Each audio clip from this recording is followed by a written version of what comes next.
Welcome swing lover to the illustration tutorial. আজকে আপনাদের সঙ্গে শেয়ার করতে যাচ্ছি বেবিদের ন্যাপি কিভাবে কাটিং এবং সেলাই করবেন। আমরা এই ভিডিওতে দেখাবো খুব সহজেই আপনি ন্যাপি কাটিং করতে পারবেন, পাশাপাশি সেলাই করতে পারবেন। তো কিভাবে কাটিং করতে হয় আমরা এই ভিডিওতে দেখিয়েছি। চলুন তাহলে দেখা যাক। আমরা প্রথমে কাপড়টাকে এভাবে ওপেন করেছি, তারপর দেখুন 14 ইঞ্চিতে মার্ক করে নিচ্ছি। ঠিক আছে, এই পাশেও দিয়েছি, ঠিক একই রকমভাবে এখানেও 14 ইঞ্চিতে দাগ দেওয়া হচ্ছে। ওকে, আমরা এখন স্কেলের সাহায্যে সেটা কি করব, দাগ টেনে নেব। ঠিক এখানেও একইভাবে দাগ টেনে দিলাম। তারপর এটাকে দেখুন এভাবেই ভাঁজ করতে হবে, ঠিক এরকম আমরা যেভাবে আপনার দাগ দিয়েছি দেখেন সেভাবে ভাঁজটি বসে গেছে। আপনাদের সুবিধার্থে আবার কি করা হচ্ছে, এটা ওপেন করে আবার দিচ্ছি। ঠিক আছে, তারপরে এবার আমরা কেচির সাহায্য নিয়ে সেটাকে কাটিং করে নিচ্ছি বরাবর, যে ন্যাপিটা এভাবেই হবে। ঠিক আছে, তো ন্যাপিটা কাটিং তো হয়েছে। এখন ন্যাপির যে দুপাশে আপনার যে ফিতা, সেটা এখন আমরা কাটিং করব। ঠিক এভাবে ভাঁজ করে নিলাম। ফিতার আমাদের পাশটা 1.5 ইঞ্চি রাখবো আমরা। দেখুন এটা 1.5 ইঞ্চিতে কাটিং করা হয়েছে।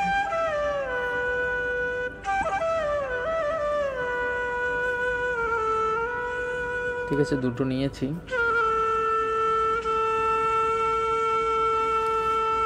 এখন চলুন তাহলে সেলাই করা যাক। এটা কিভাবে সেলাই করব দেখুন এবং আমাদের সঙ্গেই থাকুন।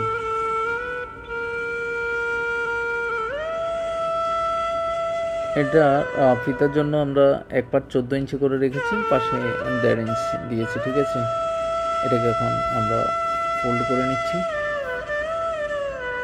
তারপর সেলাই করে দেব। একদম কিনারে সেলাই করে দিচ্ছি। একই রকমভাবে ওটিও হবে সেলাই করা। তো বন্ধুরা, যারা আমাদের চ্যানেলে নতুন এসেছেন, চ্যানেলটি এখনও সাবস্ক্রাইব করেননি, প্লিজ চ্যানেলটি সাবস্ক্রাইব করে দিবেন। ঠিক এটাকে এইভাবে ফোল্ড করে দেব।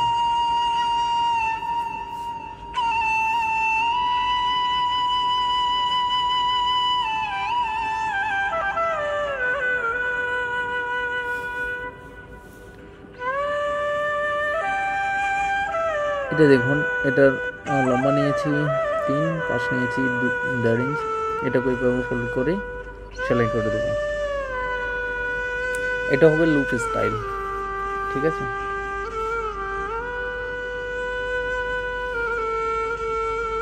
তারপরটা দেখুন। এখন ন্যাপিটা নিলাম, এটা ঠিক যেভাবে মার্জিন টানছি ওভাবে এখান থেকে সেলাই হবে। এখানে এসে ঠিক এই জায়গায় আমরা গ্যাপ রাখবো, এটাকে উল্টিয়ে নেওয়ার জন্য। ঠিক আছে, এখন এই ফিতাটাকে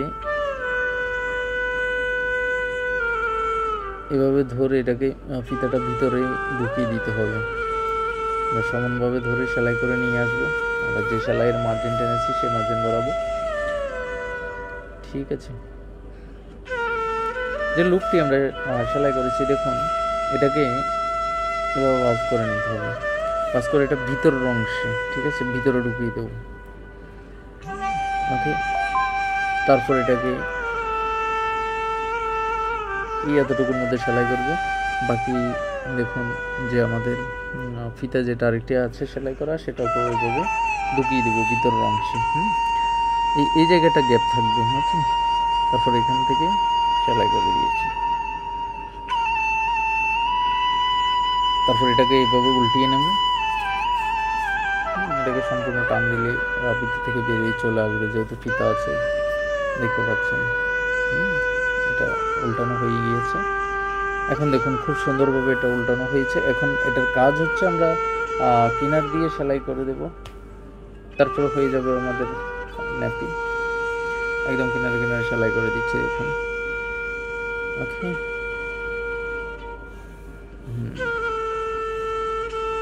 এটা এবার আপনারা বাচ্চাদেরকে কীভাবে ইউজ করবেন দেখেন। এটাকে এভাবে তো ভাঁজ করবেন, তো এখান থেকে ফিতাটা এটার মধ্যে ঢুকিয়ে দিয়ে ওটা ওখান থেকে এনে দিয়ে দিবেন, তাই না? এটা